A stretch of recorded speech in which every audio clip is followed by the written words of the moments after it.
what are the things is happening. The even BPL, normally we call it as the below poverty line. So 20 to 25% of people living in the below poverty line. So it's hardly difficult. The below poverty line is 70 rupees per day. They are earning only 70 rupees per day. So you can imagine that only that 20% in the sense 20 crore people, they are earning only 70 rupees per day. It's very difficult to get 3 meals per day. So that category normally we call it as the below poverty line.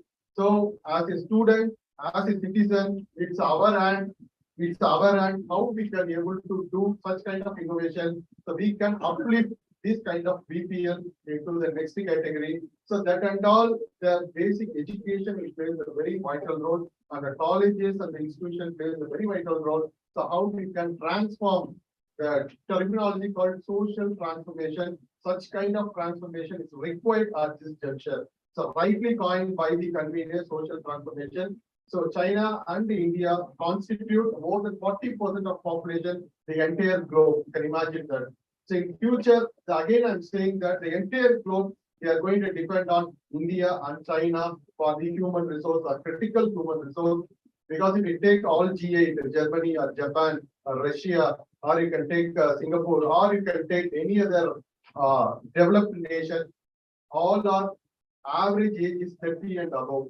So another probably 5 to 10 years, all the people they have very age old. It's very difficult for them to get the labor or the employee for working for the nation. So again, they are targeting to this kind of developing nation are the most populated. So now the key target is India. So my request in this juncture is we can connect with the foreign languages.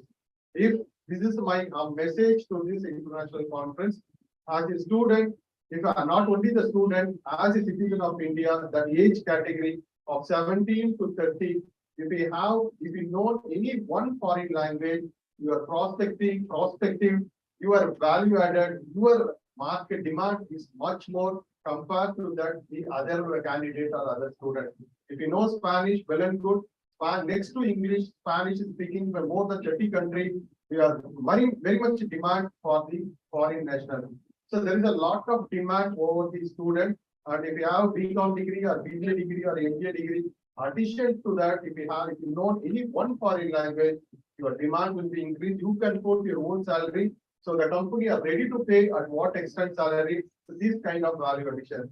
So imagine if you take commerce or if you take BBA or if you take MBA, so more number of graduates are coming out each and every year. For the company or any other the stakeholder, if you want to recruit, so 10 members are standing here, but which member they are going to give preference, which type of candidate having the value addition. So I humbly request you to that here, SRMIST, our international director, Dr. Abraham Benjamin Samuel, is offering a lot of international courses, Spanish, German, Japanese, Korean. But I kindly utilize this opportunity.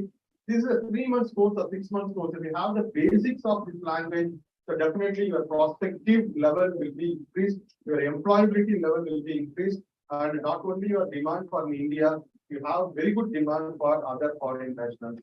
So this is my message to this audience, the young people. So whenever you have time, there is a lot of opportunity available. Even you can register through online, free of cost, this kind of languages offering from different institutes. So this rightly taken by the SDG, and wherever you go for the interview, definitely there will be one question related to SDG. All educational institutions, even corporate, so they want to justify themselves in what way you are contributing towards achievement of sustainable development goals.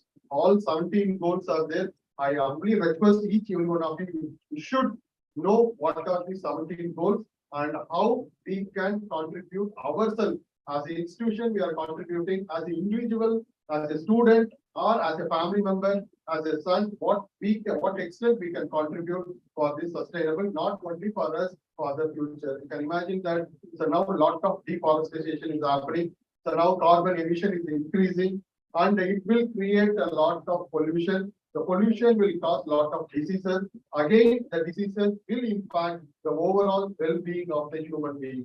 So everything is interconnected. Not only we are increasing the economic prosperity, we are going for industrialization, we are creating more number of industry.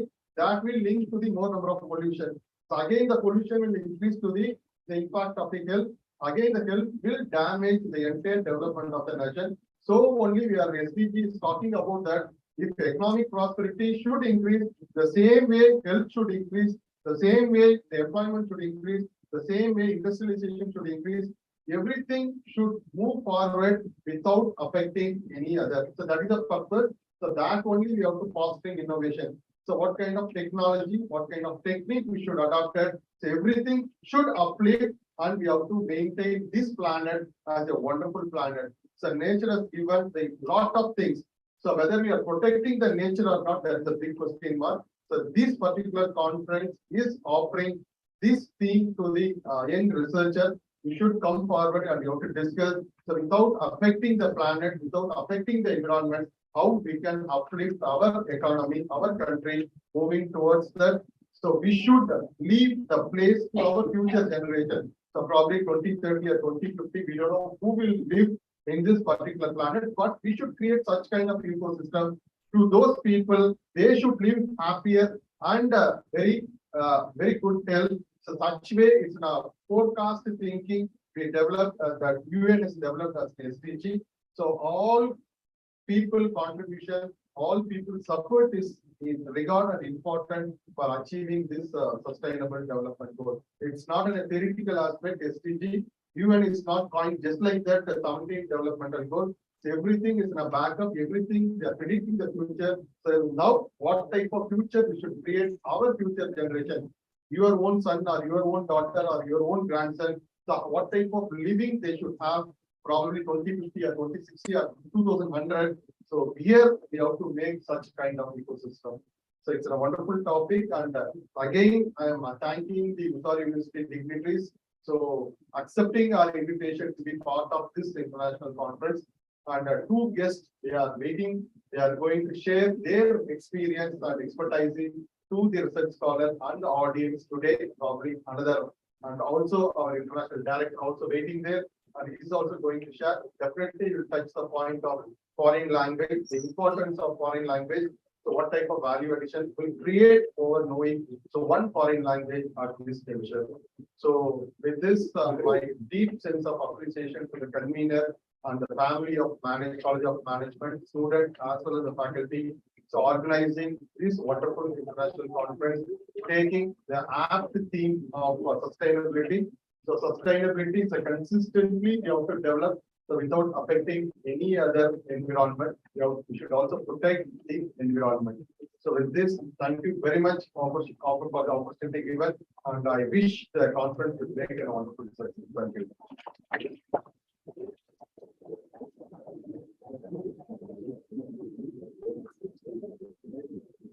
Thank you, sir, for your words of consideration, commendation, and enthusiasm. I request the dignitaries to take a seat off the dais.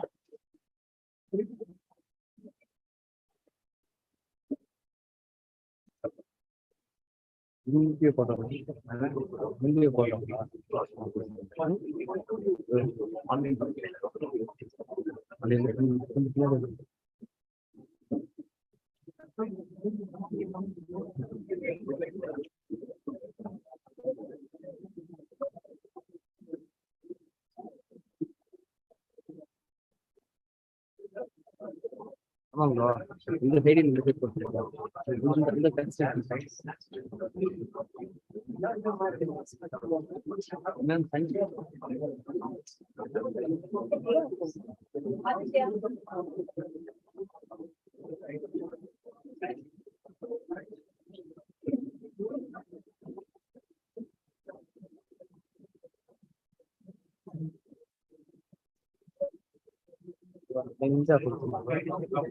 Light off A great person attracts great people and knows how to hold them together, said Johann Wolfgang. I invite Dr. Abraham Benjamin Samuel, Assistant Director, International Relations, SRM Group of Institutions, Ramapuram Campus, to felicitate the gathering.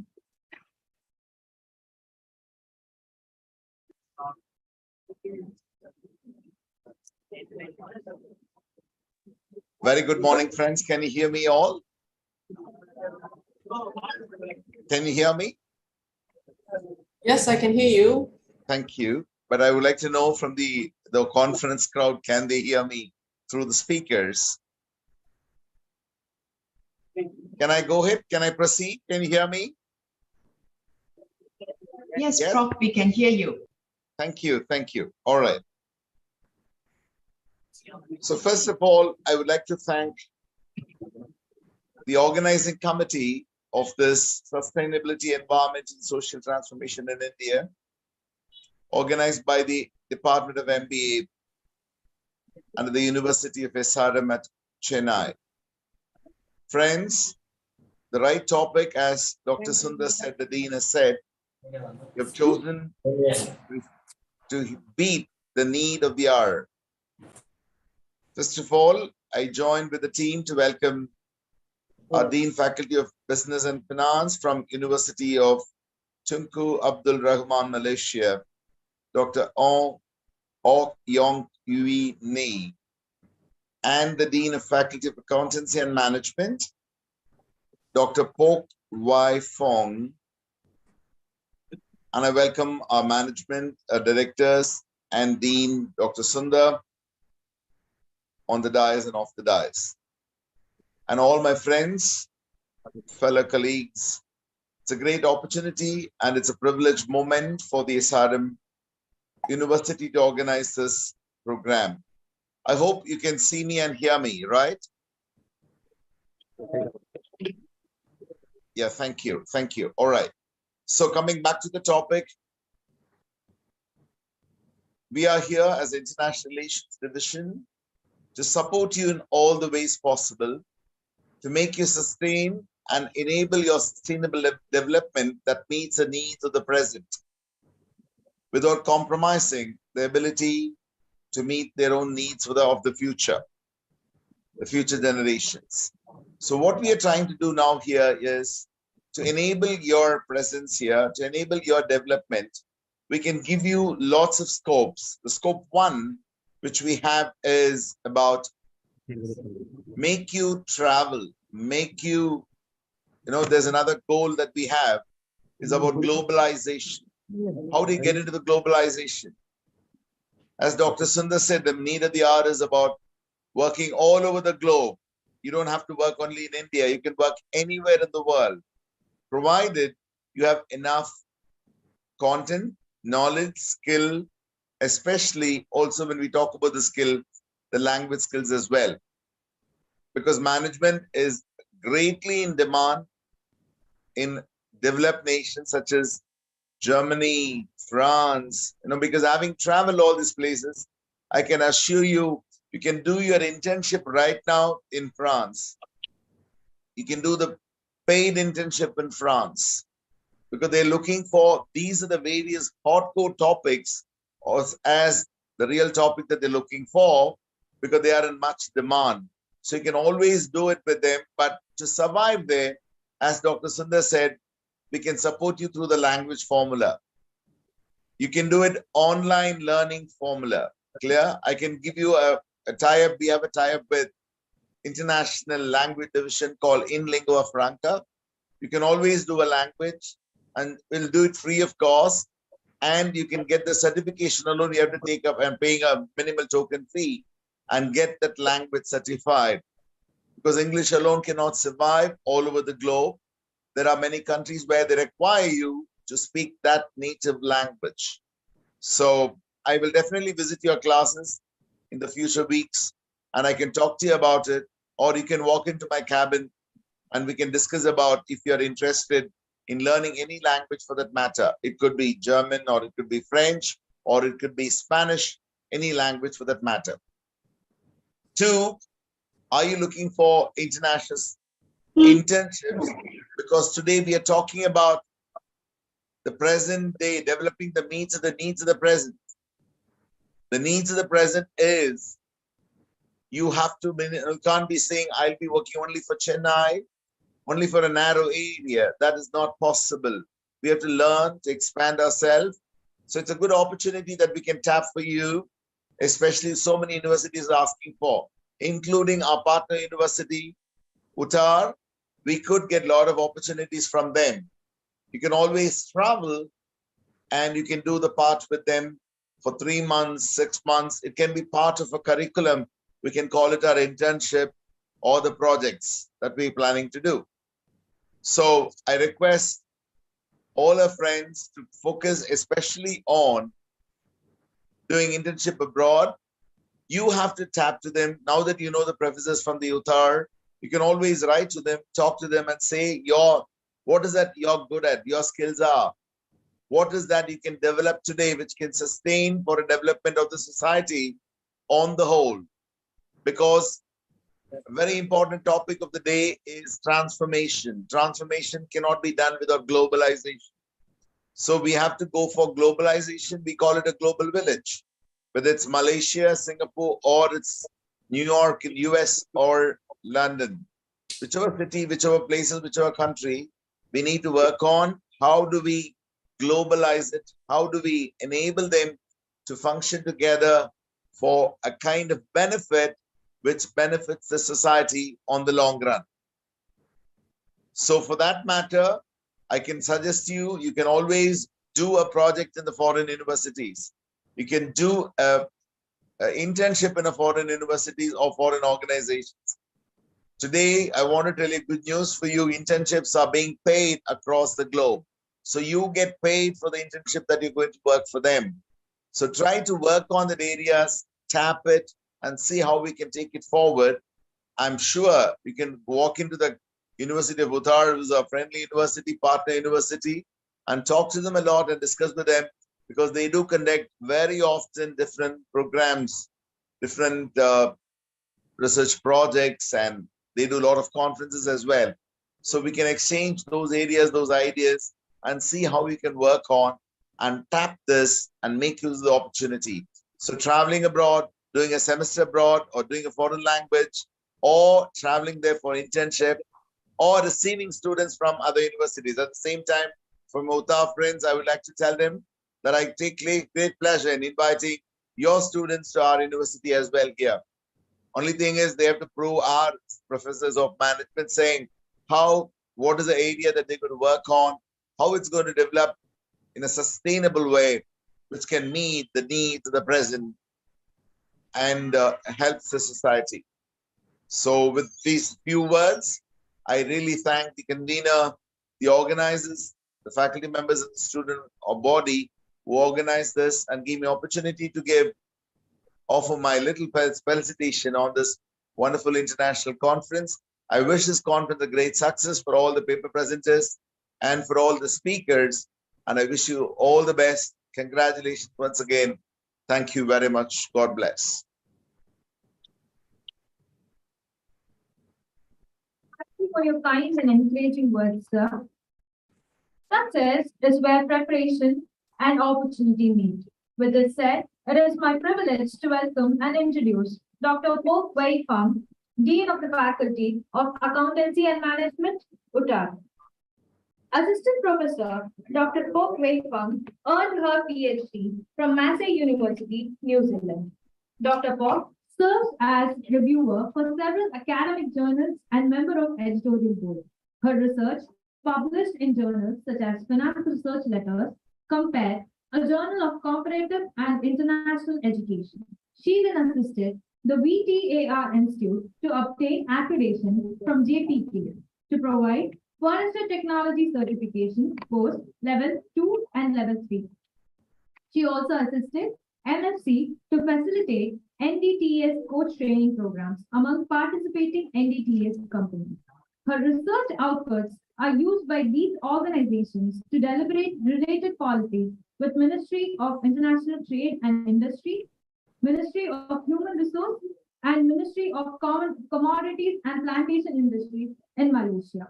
Dr. Pok designed and conducted a series of B2B and B2C e-commerce trainings for SMEs and individual sellers in 2017 in collaboration with Federation of Chinese Associations of Malaysia.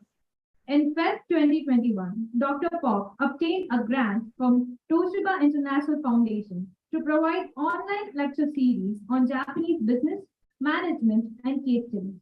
In May 2021, Dr. Pok and her team were awarded a contract by NTC to implement Digital Marketing Entrepreneurship Program, DMEP, which includes training and research projects on e-commerce readiness and digital transformation. She received Taiwan Fellowship and became a visiting scholar in Tsinghua University from October 2022 to December 2022. She is also a certified Alibaba permitted lecturer. I would now like to invite Dr. Pok Wei Feng for the keynote address. Thank you very much. But before I start, can the Zoom administrator enable the screen squaring for me, please?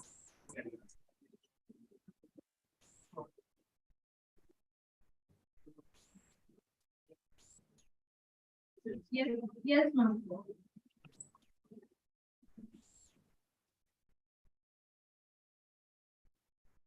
While checking the system, I would like to thank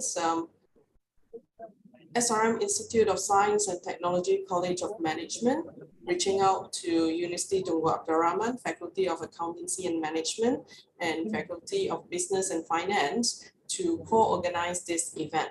And I would like to thank Dr. B. Subia Bharati, Director, SRM Group of Institution, and also Dr. C. Sundar, Dean, College of Management, SRMIST, for inviting us to join this event. Yep, I still cannot share my screen.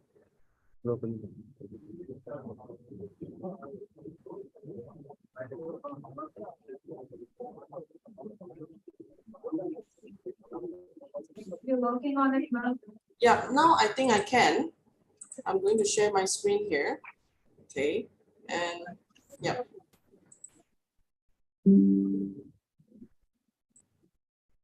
I'm going to talk about, okay, where is he? Okay, my name is Pok Wei Fong, and today is the theme of the conference is sustainability and societal transformation. So I would like to talk about how the sustainabilities of companies and environment can be achieved by creating shared values with the societies.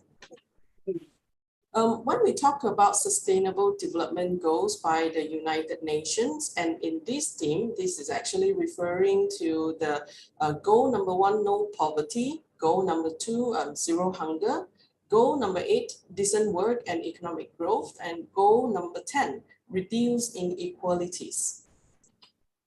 And why businesses and society are disconnected? It is because CSR, corporate social responsibility, is very costly. And in order to meet the conventional needs of the customers, the company has to increase productivity by doing downsizing, outsourcing, relocating, or offshoring. All these are not good for the society because the labor's income will be severely impacted.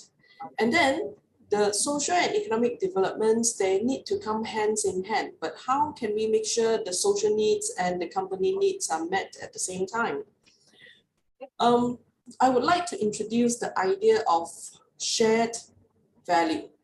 The shared value aims to create a win-win situations for the businesses and also for the society. But how can we achieve that? Addressing society needs and constraints does not necessarily raise costs for the firms because they can innovate through using new technologies, operating methods, and management approaches. And as a result, increase their productivity and expand their market. The societal value created, what is good for the community is what is good for the business. That is what we would like to highlight.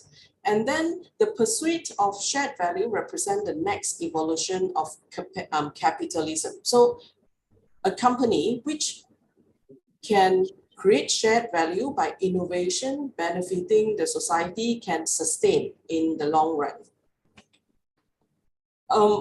We have been talking about shared value creation, but what is not creating shared value, we always think about like sharing the value or sharing the income. The best example of sharing income is fair trade.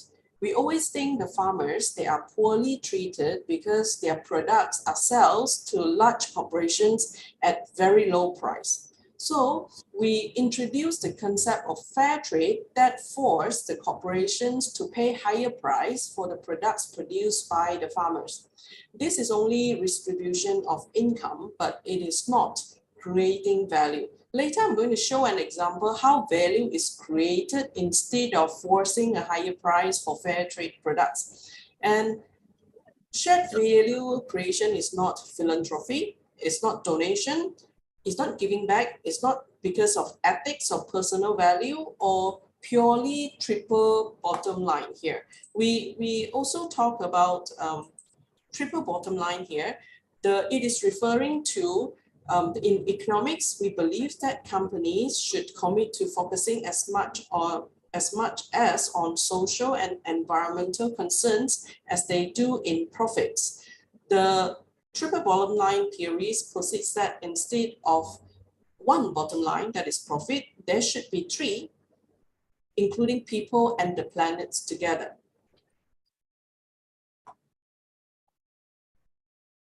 So creating shared value is actually a new way to achieve economic sustainability.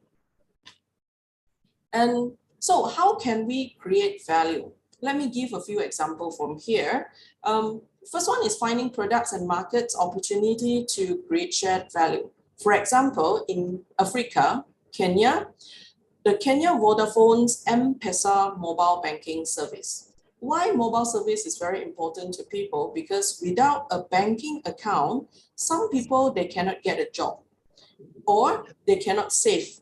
They cannot do business online because you need a way for your customers to pay you online, and you cannot do investment. So that's why a banking account is very important, but in Africa countries, don't be surprised, many people that don't even have a bank account. So the phone company, they introduced M-Pesa mobile banking service, and these low price cell phones provide mobile banking service and helping the poor people to save money and also transform the ability of small farmers to produce and market their products. And we want to look at the outcome. The outcome is that 10 million customers in 3 years and 11% of the GDP is generated through this service provided by Vodafone's M-Pesa mobile banking service. And the second example is from India, and India's Thomson Reuters. There's yeah, sorry. India Thomson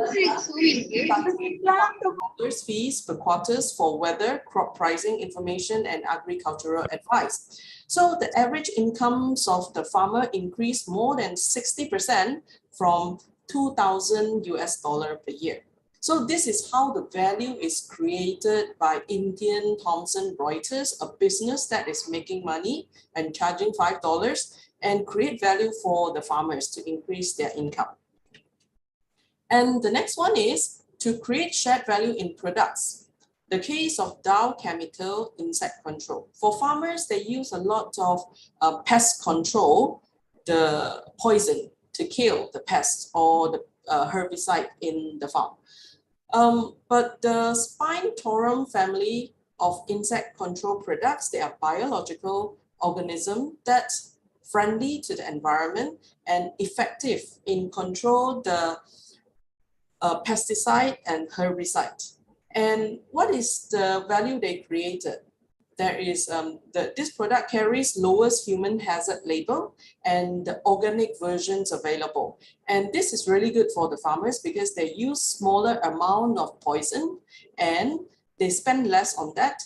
And the better consequence is that they earn double-digit growth since launch in 2010 for the farmers. The resources, you can check the Dow Material Science Company.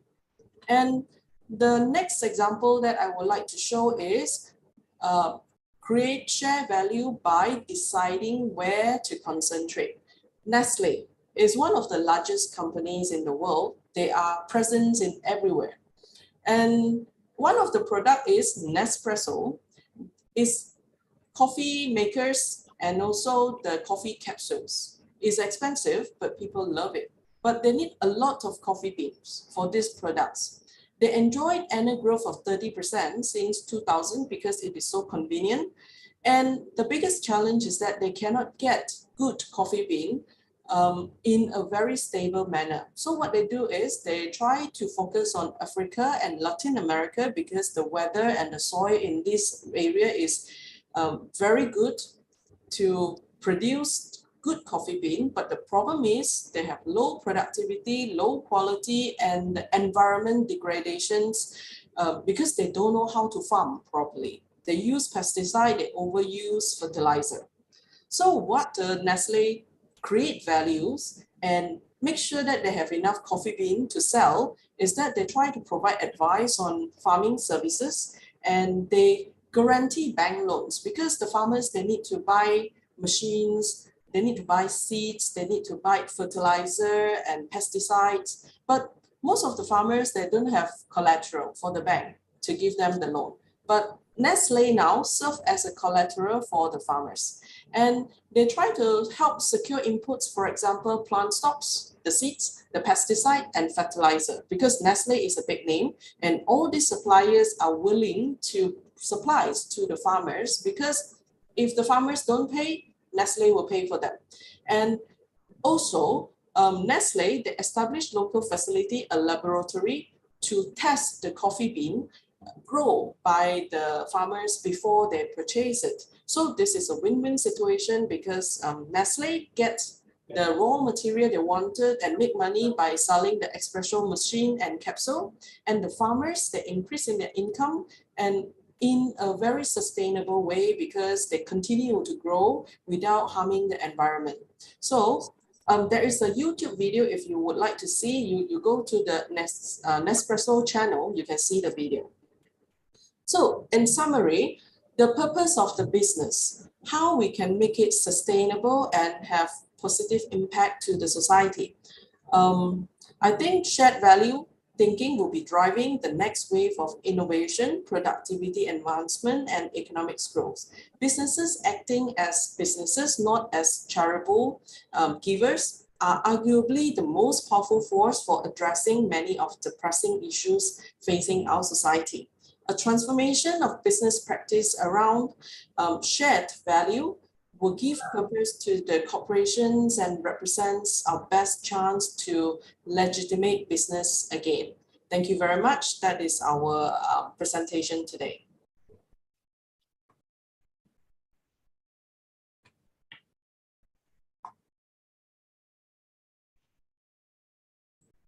Thank you, ma'am, for educating us about shared value and emphasizing the importance of transformation of business. Learning is not attained by chance. It must be sought with ardor and diligence. I take this opportunity to welcome and introduce Dr. Hauham Wine, Dean of the Faculty of Business and Finance, Uttar. Associate Professor Dr. Hauham Wine holds a PhD degree in Technology Management from USM, a graduate of MA Economics from University of Tsukuba in Japan, and a Bachelor of Science Resource Economics from UPM. She is the Dean of Faculty of Business and Finance, University Tunku Abdul Rahman Uttar. She was selected and sponsored to attend Impact Evaluation Methods by World Bank Group and Women's Director Program by the Ministry of Women, Family and Community Development. Furthermore, Dr. Hauham has published over 40 articles in index journals. She serves as a chief editor of China's Belt and Road Initiative book published by World Scientific Publishing, Singapore.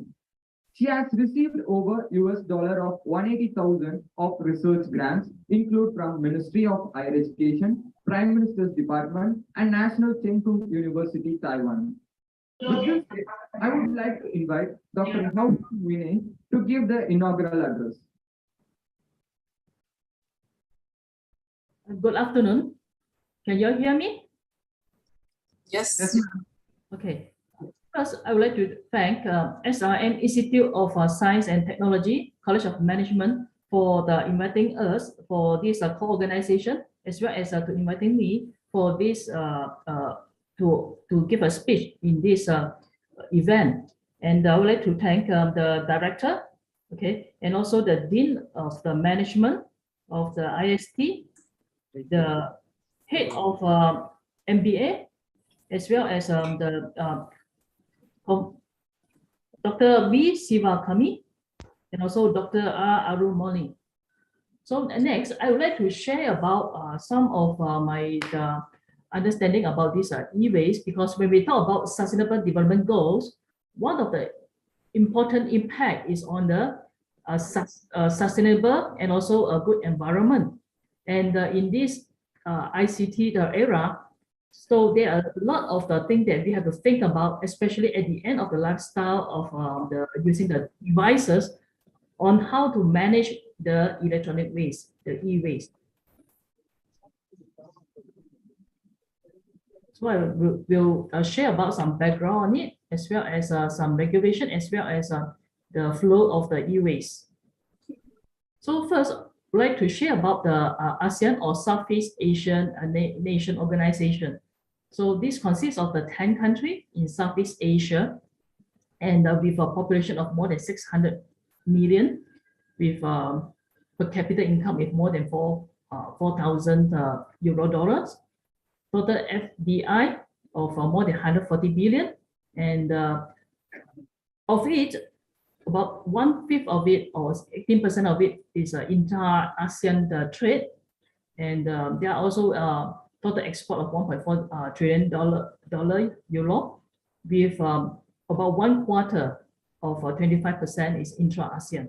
So they show a very close trade among the ASEAN country, as well as in the recent implemented the RCEP, the Regional Comprehensive Economic Partnership. It consists of 10 ASEAN countries, as well as partners with Australia, China, Japan, Korea, and New Zealand. And for India, India is also dialogue partners of the ASEAN. So we are have a very close relationship with among the nations. And when we talk about this, the development of economy, and according to the UNEP, with the growth of the economic development, the waste generated differs with different stage of development. For example, for the low-income countries, most of the waste consists of 65% of the organic or biomass.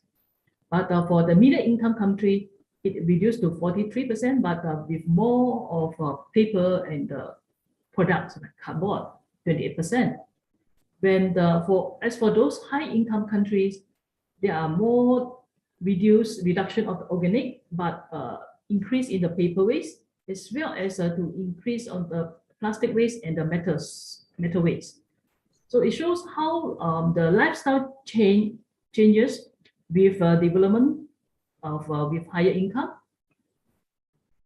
And of those e-waste, which is from those metal, and also for those used equipment. So we can see here per year, there are more than 44.7 million tons, okay, of the e-waste generated by, in the world. And we can see that there are from large equipment, small equipment, temperature exchange equipment such as the air conditioners, screens, as well as one part of it is the e-waste. Okay, we have this waste from the small IT equipment. And the example of the element or the components of those waste are those from the ABC, which are from the copper and compounds, the epoxy, ceramics, other metals, and silicon plastic, and other plastic and iron. So when for the lifestyle now, everyone have a mobile phone, and some you have more than one mobile phone. And we know that by the new version or the new introduction of the new models, people tend to change to the new phone, and somehow people forget about how to dispose the used equipment. And we know that for those, if those components or of the electronics components that are disposed without proper management, it will give environmental impacts to the natural environment as well as to environmental health of the people. For example, some material of the selenium will be a cause of the carcinogen for the people, for the human. And cadmium used in many batteries, also it could damage the kidneys and the bone toxicity to the people. For the heavy metal like lead, it will give damages to the nervous system, blood cells, kidneys, and potential increase in the high blood pressure. For the mercury example, it will give impact to the central nerve system. For the PCBs, it may cause a suppression of the immune system, liver damage, cancer promotion, damage to the nerve system, as well as a damage to the reproductive systems. So the end life of electronic equipment has to be controlled on the waste management of it.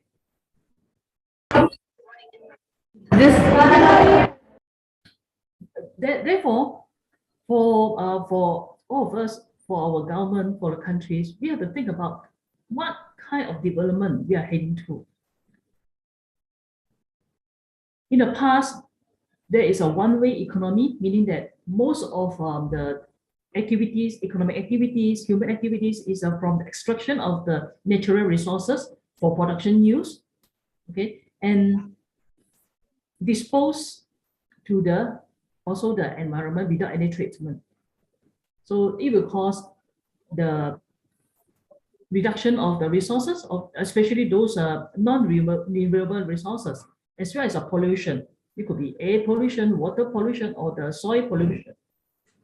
And with the development of the technology as well, somehow there are also some way to do some treatment of those waste, okay, so that we can reduce the use of the virgin material in the use of the production by reducing the water usage, reduce unnecessary production, to reduce industrial waste, reduce unnecessary consumption, reduce waste by the separation, by also waste treatment.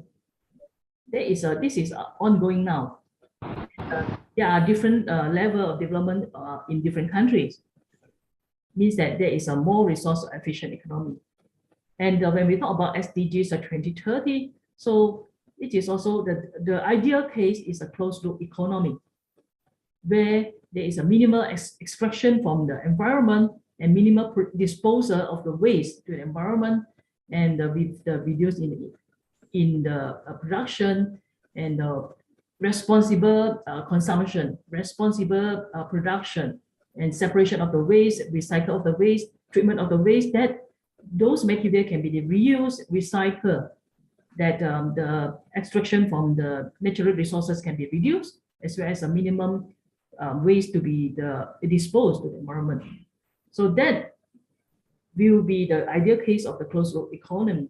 So we are ongoing in the, first we have to achieve more efficient economy. So in the different countries, there are respective environmental laws. For example, in US, it is more based on those of the states. Okay, there are 25 states with the related laws of it. For the EU, there's more than it's also with the ROSH directive and the WEEE directive that will control the disposal of the waste material. In Germany, there is an Electrical and Electronic Equipment Act, and in Austria, there is a WEEE ordinance. In Belgium, there are also ordinance by the state, and also in Japan, there's Home Appliance Recycling Act and Small E-Waste Recycling Act. So for ASEAN country, you can see here, these are the breakdown of the e-waste generated. So they are from Indonesia, from Thailand, Philippines, Malaysia, and Vietnam. These are the 5 more populous countries. So they are also a higher generation of the e-waste. For Malaysia, we have one of the main laws is Environmental Quality Act 1974. And below the act, there are also the environmental quality schedule waste treatment. And the e-waste is within this schedule waste treatment regulation 1989. So in Malaysia, since the end of 1980s, the e-waste has to be the treated in the specific scheduled waste treatment premises. And there are also other regulation related, and also the prescribed conveyance, the customs prohibition of import and export, meaning that there is the law to prohibit the exchanges of those hazardous waste for the cross borders. And for example, for the industrial disposal of the e-waste, it has to be the following this the schedule waste regulation 2005 from the waste generator or in the factory to have a record of identification, notification, and the consignment with the information of the generator as well as the volume and type of the hazardous waste.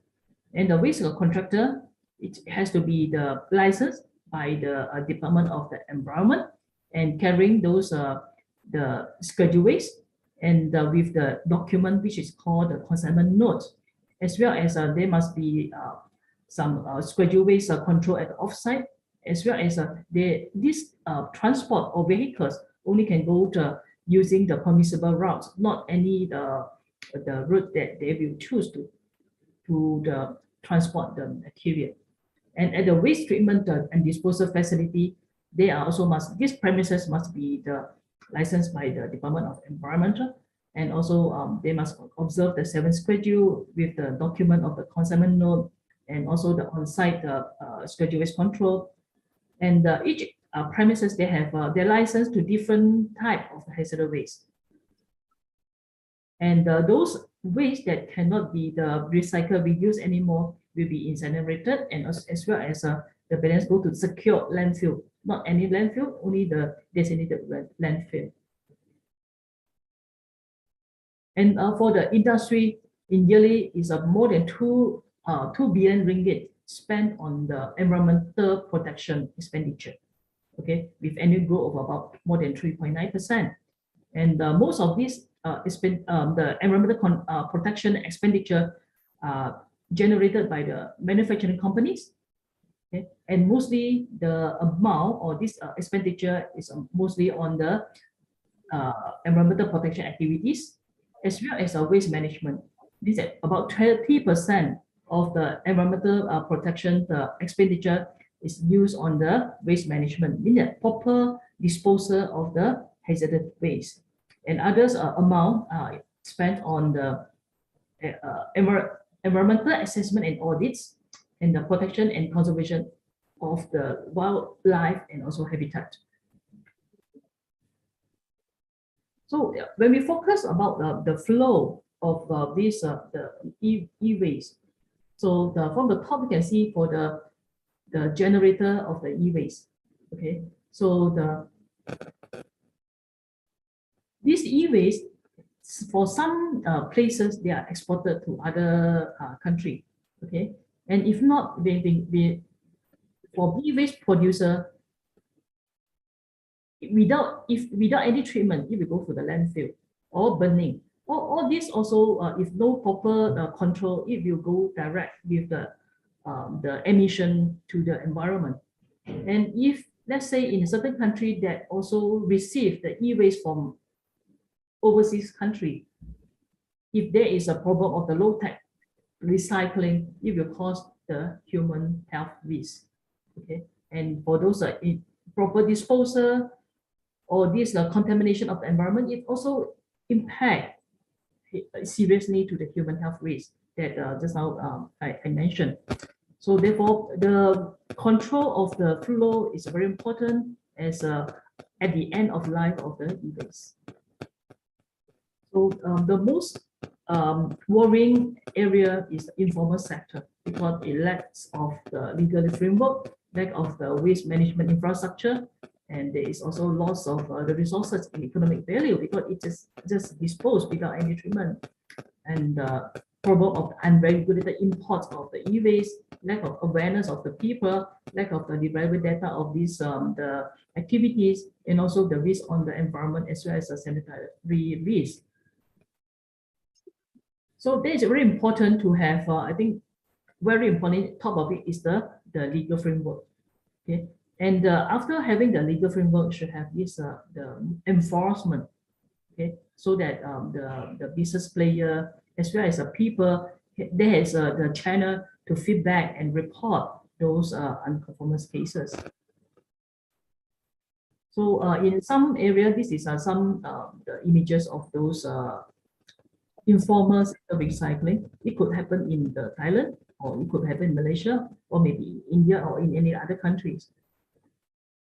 And also another area of the awareness of the environmental legal framework.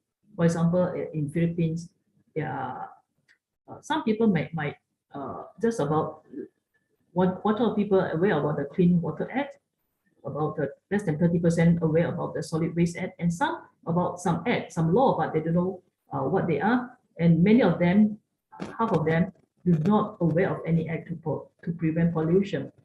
So the in other countries, it could be Malaysia or in India or in other places, there may be different level of awareness. And without the awareness, then we could be the victim. And according to this medical situation, there are known as suspected routes of this e-waste dumping. You can see the green dots are those the producer. The red dots are those the victim.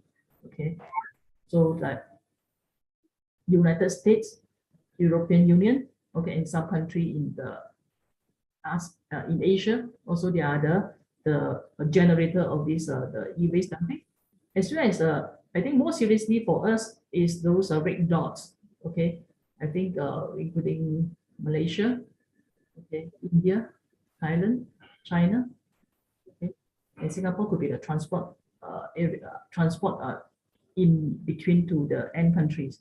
So for the general citizen and people, if there are certain activity of this e-waste processing and so on, it should be reported to authority, so that the people would not suffer, especially the impact on the human health.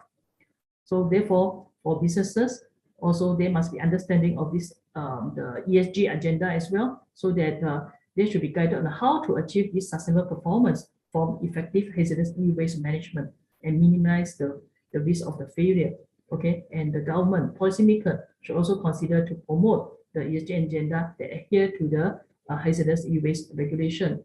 And this need the cooperation from different parties, from the government to have this the legal framework as well as the enforcement, for the producer, manufacturer, and importer to have this the impact on to understanding the impact of the improper treatment of it, so that they should prepare and budget for this expenditure on the collection and also the treatment of the waste. For consumer, should also separate and discharge of e-waste from the municipal solid waste, as well as participate in the program to collect the e-waste. And those other associations to also to establish an operation of this collection system, so that the e-waste only sent to the formal recycling center and report on this collection to the government. And for the recyclers, so they must operate okay with ESG agenda, means that in environmentally sound manner, as well as to report on those recycling to the association.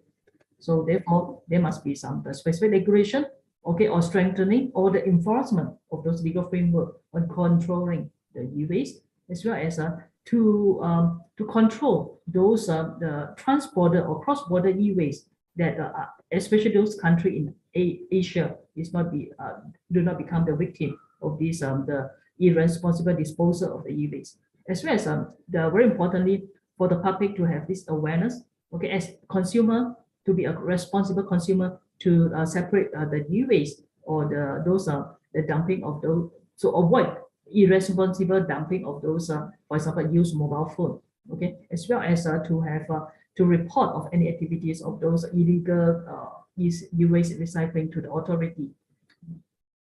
That's all for my sharing. Thank you.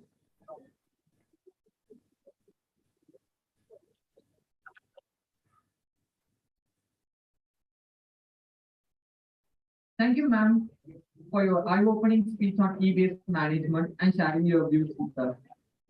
Living in a state of gratitude is the gateway to grace. I request Dr. D. Antosi, Assistant Professor and Convener, to deliver the vote of thanks.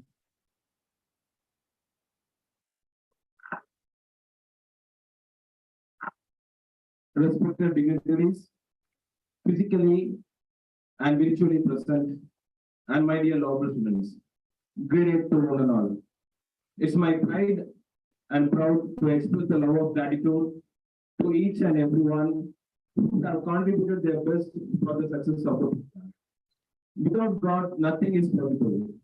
First of all, I would like to express my gratitude to the Almighty for His presence and blessings throughout the conference. Thank you, God. Next, I would like to express my gratitude to the management peoples, to our Honorable Chairman, sir, respected co-chairman, sir, respected Chief Director, sir, respected Director, sir, and respected Dean Research, sir, for their guidance, message, and valuable suggestions for the success of the conference. Thank you all. Next, I would like to express my gratitude to our associates for accepting our invitation, for their fabulous support, virtually present here as chairpersons, and have given a brilliant inaugural address and enlightened keynote address. On behalf of all present here, I express my delightful gratitude to Dr. Yang Hui, Dean Faculty of Business and Science, and Dr. Dean Faculty of Economics and Management, Uttar University, Malaysia. Thank you, respected ma'ams. Please give a big class. Next, I would like to express my gratitude to our Assistant Director, International Relations, Dr. Abraham Benjamin Samuel, sir. Thank you, sir, for your presence, felicitation, and your support for making MOU with Uttar University, Malaysia. On behalf of all present here, I extend my honest gratitude to you, sir. Please give a big clap for our industry president. Next, I would like to express my gratitude to a person who has a vision for the college, plays multi-dimensional leadership styles, does his work 100% perfect, has rich knowledge in all areas, an outstanding public speaker, has created a brand image for his name in and around our college, an excellent motivator, and moreover a good guider, and guides everyone in the right way to achieve progressive milestones in the history of Ramadan MBA, and we have more authentication for that. Can you guess who is that? Yes, you're right. He is none other than our respected Dean Sir, Dr. C. Sundar. Sir, it is looking a honor to work under you, sir. On behalf of our present here, I express my sincere gratitude to our Dean Sir. Please big clap for our Dean Sir.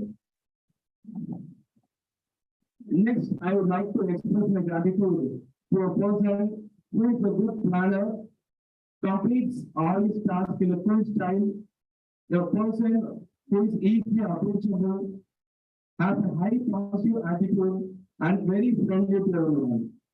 He is none other than our beloved HOD, Dr. R. Arvind, sir. Sir, it is nice to work with you, sir. On behalf of our present here, please give a big applause to our HOD, sir.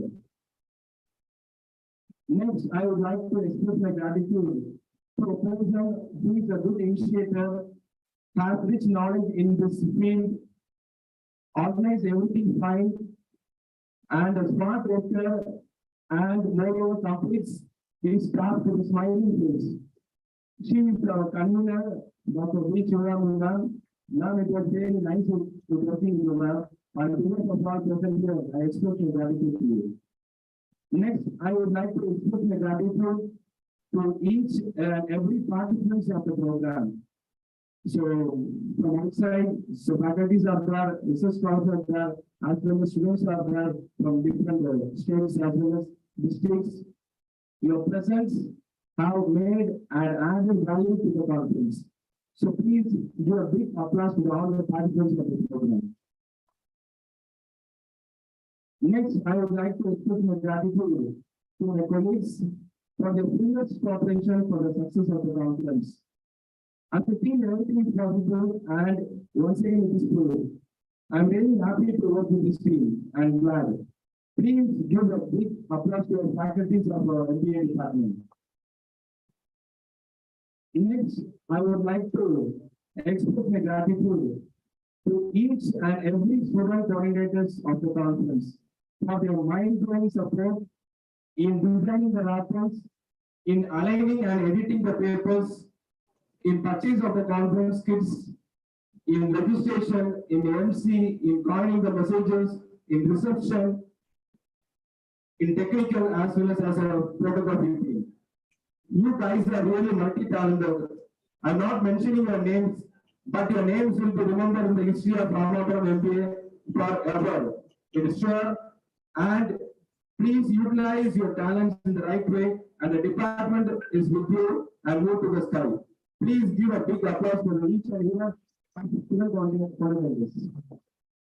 Finally, I thank each and every students who are present here from MBA department as well as the BCom department. Thank you for your presence, support, as well as for everything and making the video successful. Thank you all.